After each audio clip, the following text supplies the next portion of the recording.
Tonight on the Q30 News Nightcast, the crime rate may be down in New Haven, but the murder rate is rising. We'll have the details. Plus, a Q30 in-depth look at the causes of anti-Semitism here in the United States. And finally, find out why Dean of Students Manny Carrero is wearing an apron. All this and so much more right now on the Q30 News Nightcast.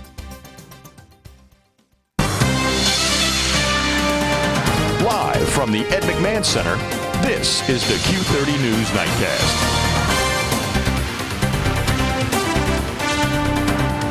Good evening, everyone. We begin tonight with a follow-up story we did a few weeks ago on WQAQ. That's right, Max. Ever since the station's tower was removed this past summer, students involved with WQAQ have been operating their shows over the internet. To find out more about the new adjustment, here's Tony Fay. Line 1, you're on WQAQ. Views from the nosebleeds. How are you today? Since 2004, WQAQ has been streaming live over the internet at WQAQ.com. But following the removal of the station's FM tower, the station has been forced to move exclusively to an all-online format. According to WQAQ station manager Paula Ramo, the reaction of DJs to the new WQAQ has been mixed.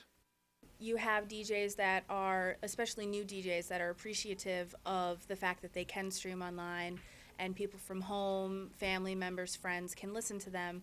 But the more experienced DJs are disappointed because they do like knowing the fact that they are broadcasting over an FM frequency, and it is as easy as turning on a radio in your dorm room or, in the student center. Christopher McLaughlin, WQAQ's Director of Promotions and co-host of the popular Truffle Shuffle program, says that listenership has probably declined since the switch. The small audience that we used to gain through just having radios just in people's cars or in the bathrooms of residential halls, people who would just randomly walk by and listen, that's how we used to gain most of our audience. So unfortunately, we are still losing audience members. Well, in the past, our main promotion was highlighting that we were 98.1 FM.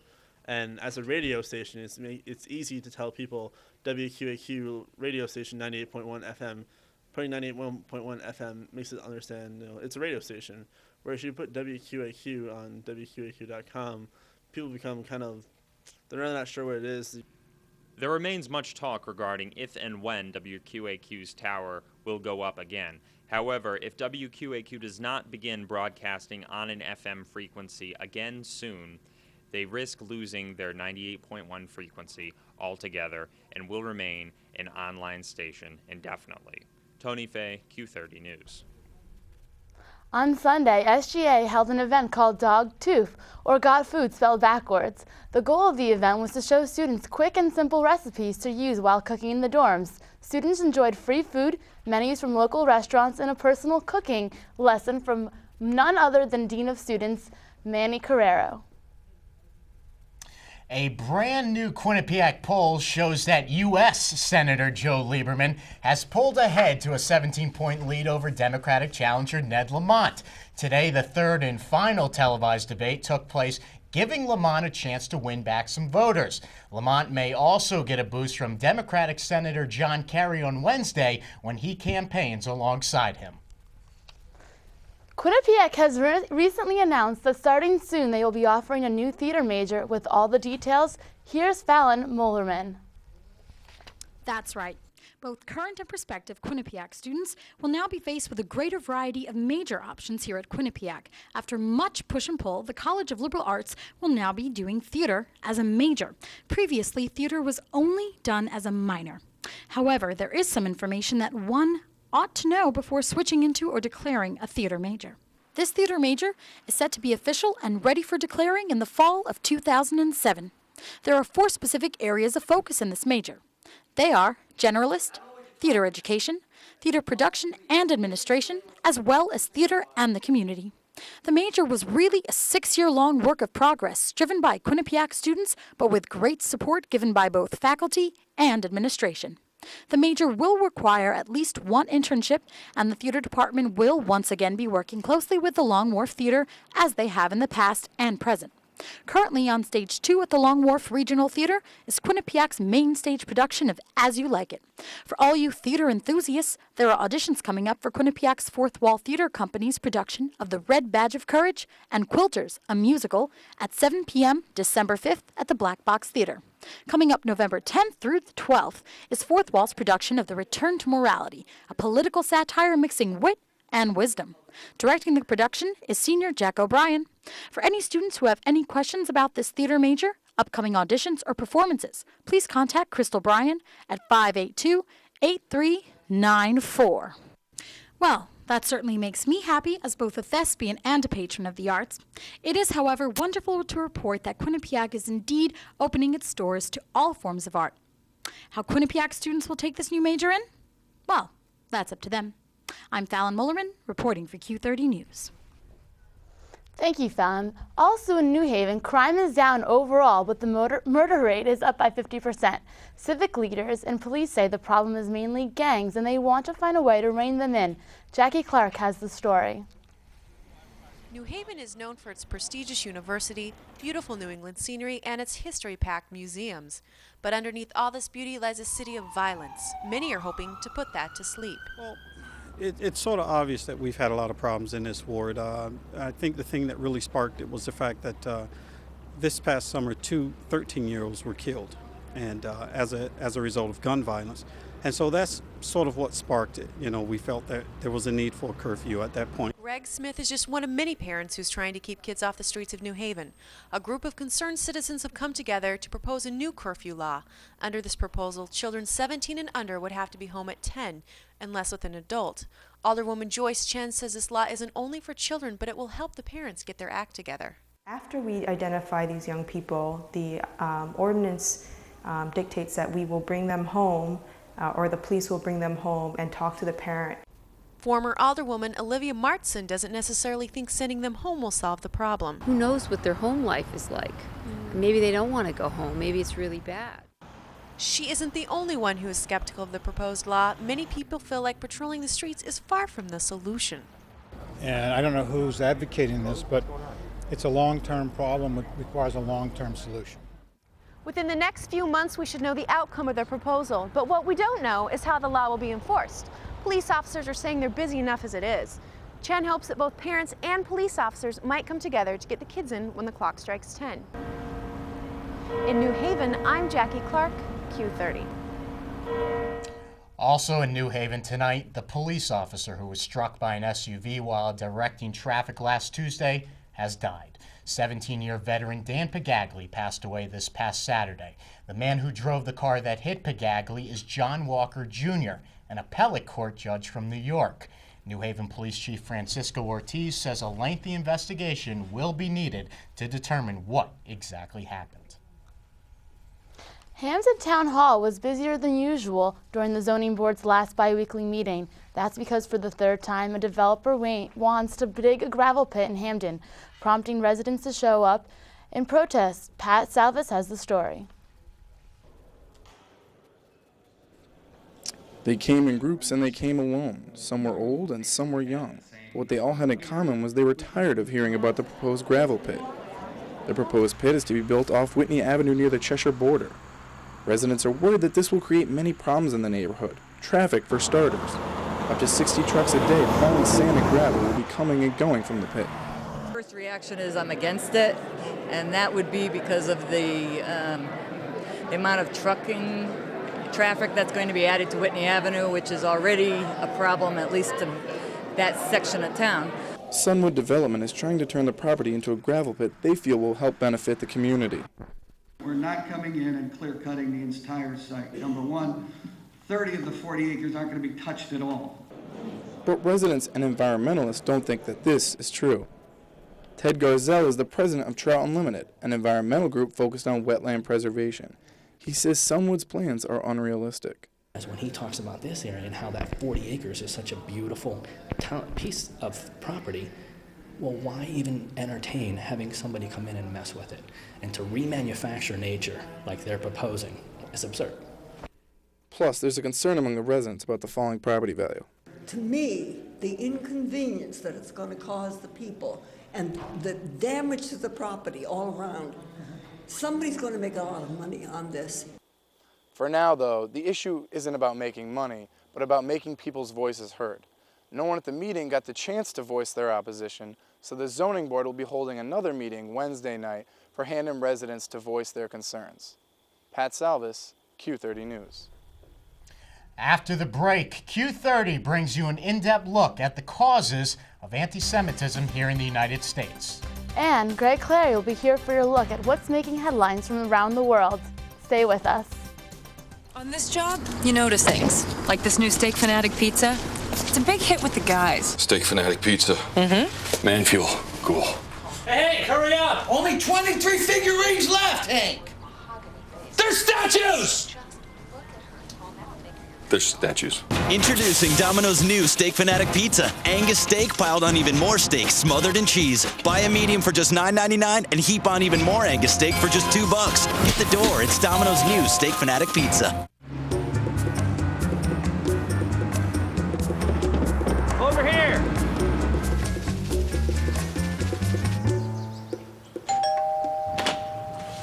Did you know that the first person to fly faster than the speed of sound was Chuck Yeager back in 1947? No. I didn't think so. It's fun to know history.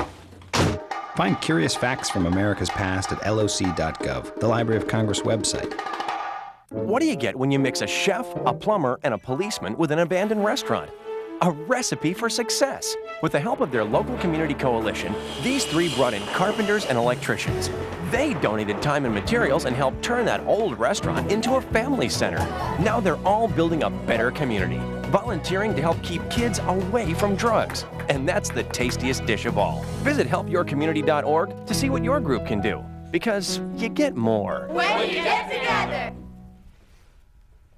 New federal regulations on diesel fuel are aimed at reducing sulfur emissions from cars and trucks. Connecticut has decided that it's not enough, and the legislature is working on even stricter requirements. Jonathan Burke has the story.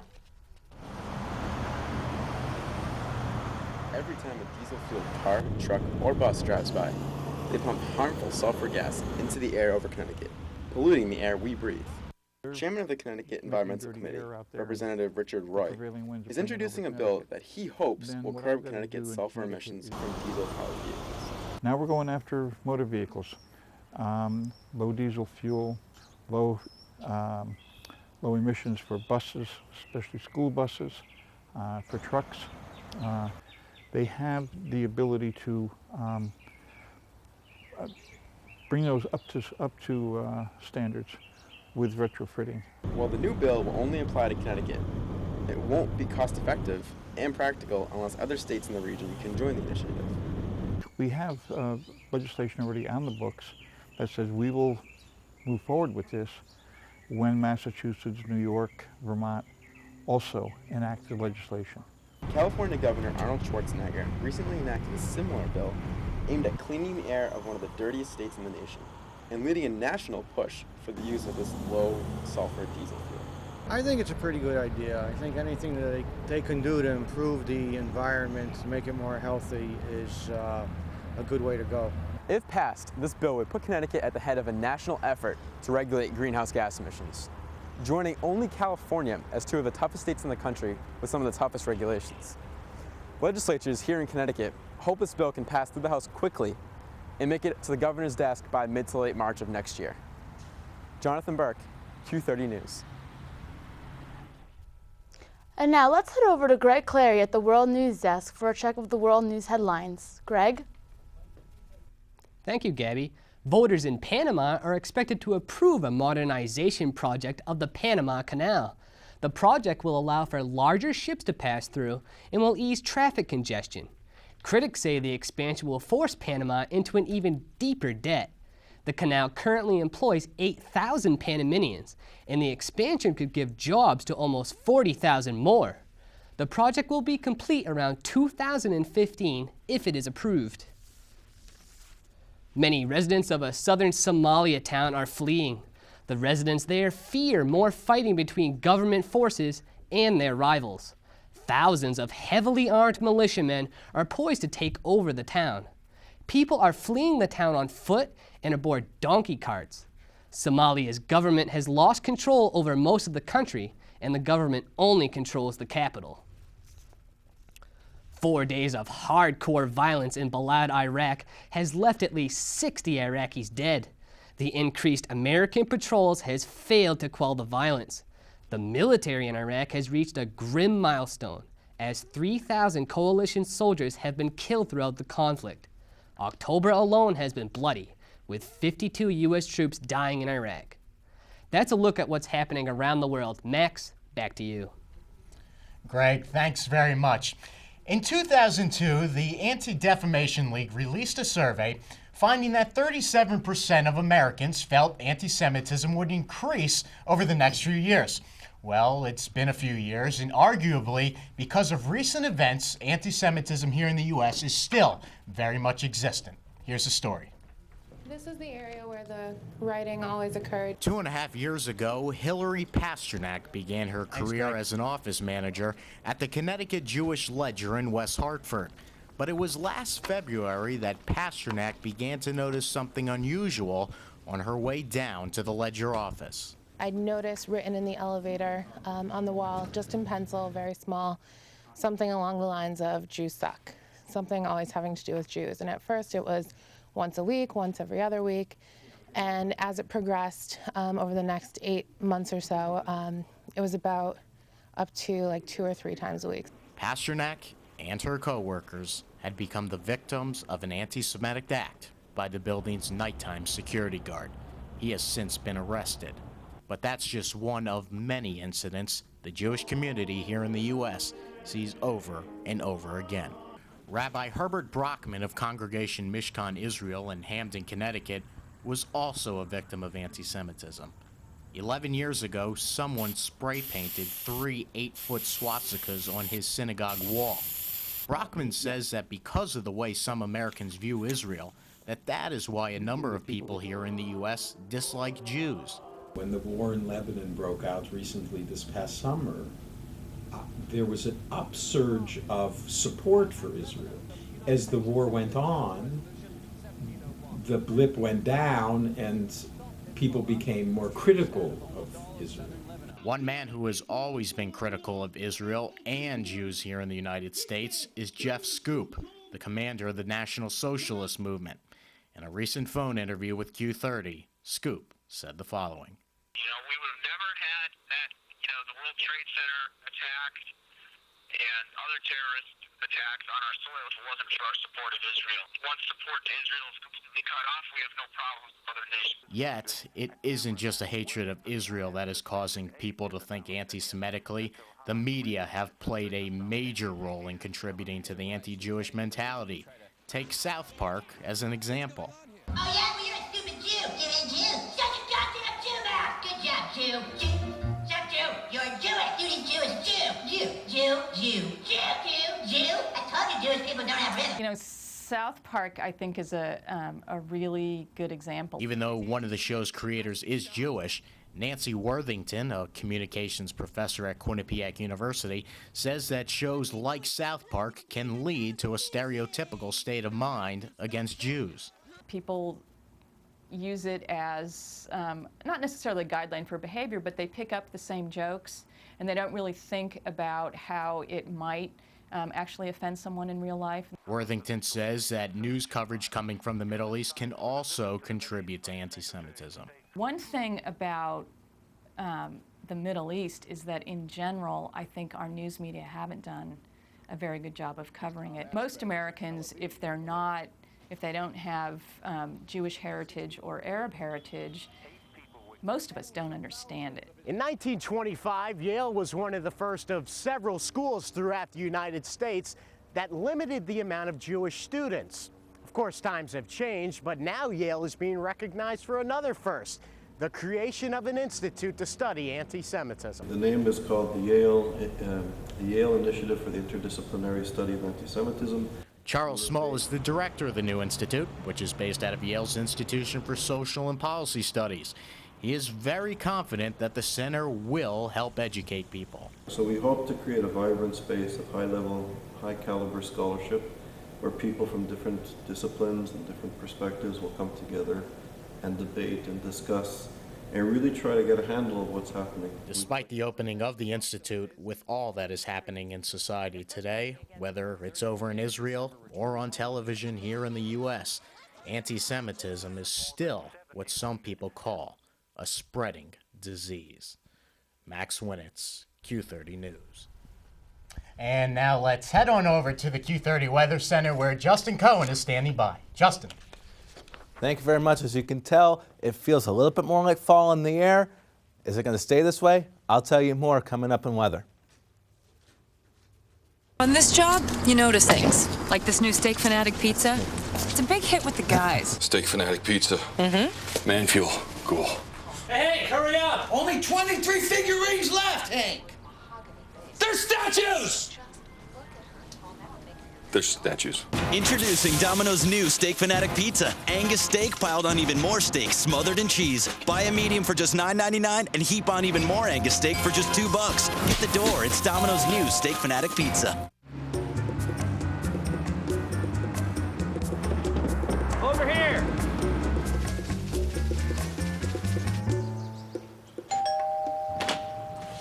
Did you know that the first person to fly faster than the speed of sound was Chuck Yeager back in 1947? No. I didn't think so. It's fun to know history. Find curious facts from America's past at loc.gov, the Library of Congress website.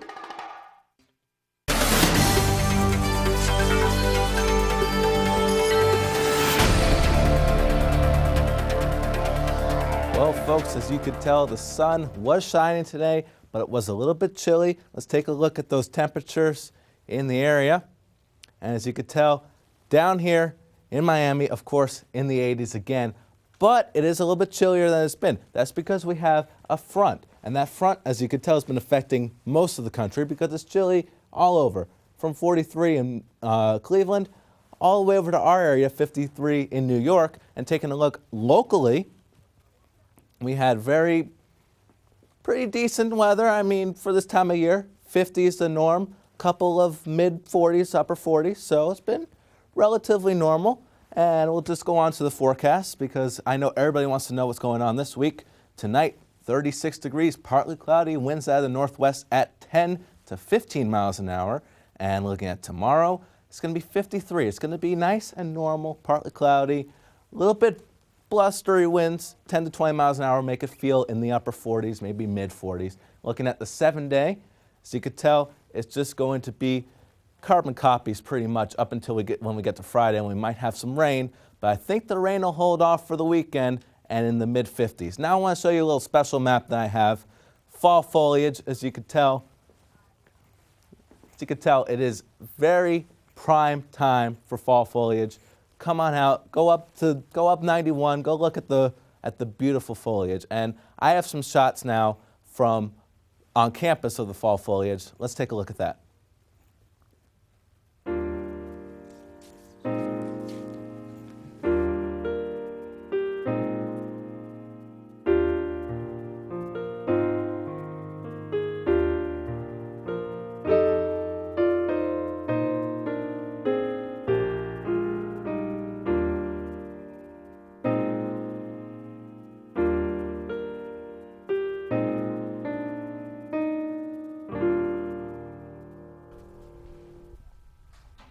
Thank you, Justin, for that beautiful image.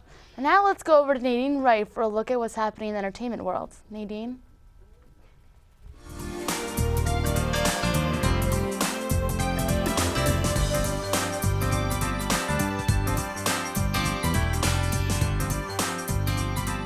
Actress Melissa Etheridge, 45, and her partner Tammy, age 31, are now the proud parents of twins. Tammy gave birth to their son, Miller Stephen, and their daughter Johnny Rose on Tuesday, and all are in excellent health. Etheridge also has 2 children from a previous relationship. The twins were conceived from an anonymous donor through artificial insemination, while Etheridge's other 2 children were conceived in the same way, courtesy of friend and rock legend David Crosby. Grey's Anatomy star T.R. Knight announced that he is gay in a statement to People magazine on Thursday. The 33-year-old actor hopes that people don't consider us to be the most interesting part of him.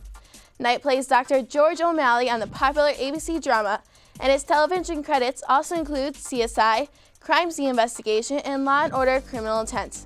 A Minneapolis native, he began his career in the city's famed Guthrie Theater.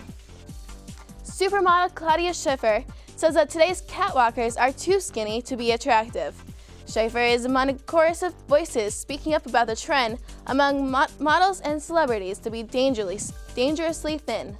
Last month, organizers of the Madrid Fashion Week banned models below a minimum body mass index from the event's shows. Schiffer, a wife and mother, says that she doesn't have to worry about her weight since having children. So she eats chocolate and drinks whole milk every day, so she doesn't have to lose any more weight.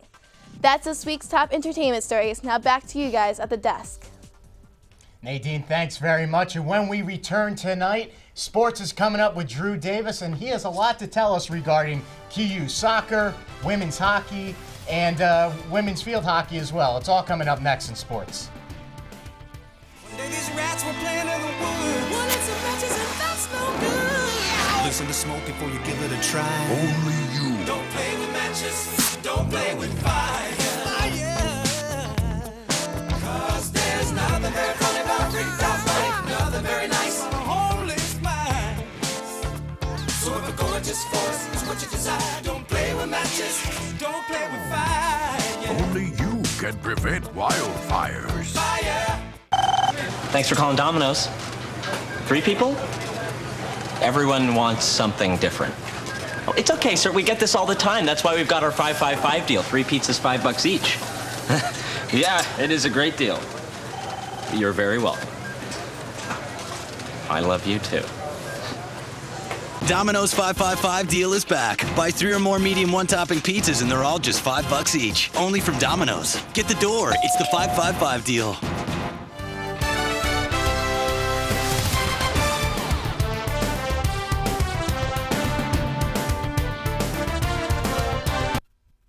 As the days become shorter here in Hamden, so does the fall sports season. And this week saw critical matchups in the NCAA. Women's field hockey went into a crucial weekend in which 2 games would decide their chances at staying pace with the NEC leaders or falling dangerously out of the playoff spots. After all was said and done, Anne-Marie Mangano may have had a say on why she should be the League Player of the Year. On Friday, she scored the game winner against NEC preseason favorite and previously NEC undefeated Lock Haven 1-0. Yesterday, she scored a hat trick as the Bobcats crushed St. Francis of Pennsylvania 6-0. With the win, Coach Becca Coley reaches a milestone with her 100th career victory, and those victories actually helped Quinnipiac clinch a playoff spot, so they'll be going back to the NEC tournament. After a strong start to the season, Dave Clark's team seems to be slipping in the home stretch. Friday's game against Fairleigh Dickinson was postponed due to weather, and yesterday the Bobcats fell 2-0 at home against Sacred Heart. They have dropped 3 straight Northeast Conference games and dropped their first at home since a September 17th defeat against Providence. Women's soccer is now 3 points behind 4th place St. Francis of Pennsylvania with only 2 conference games remaining. And finally, the women's ice hockey team has started their 2006-2007 ECAC campaign. They took on number 9 Princeton on Saturday afternoon. It was the 4th top 10 ranked opponent in the team's first 5 games. Jennifer McLean, Nicolette Leone, and Kristen Emmerich all scored for the Bobcats, but it wasn't enough against the talented Tiger team as the Bobcats fell 6-3. The team moves to 1-4 on the season and will play next Friday against Clarkson. That's a look at sports. Now back to Max and Gabby. Drew, thanks very much. And folks, that's going to do it for us here tonight. Thank you for watching. We'll be back next Monday, but for the latest, log on to Q30.org. For all of us at Q30, have a great night.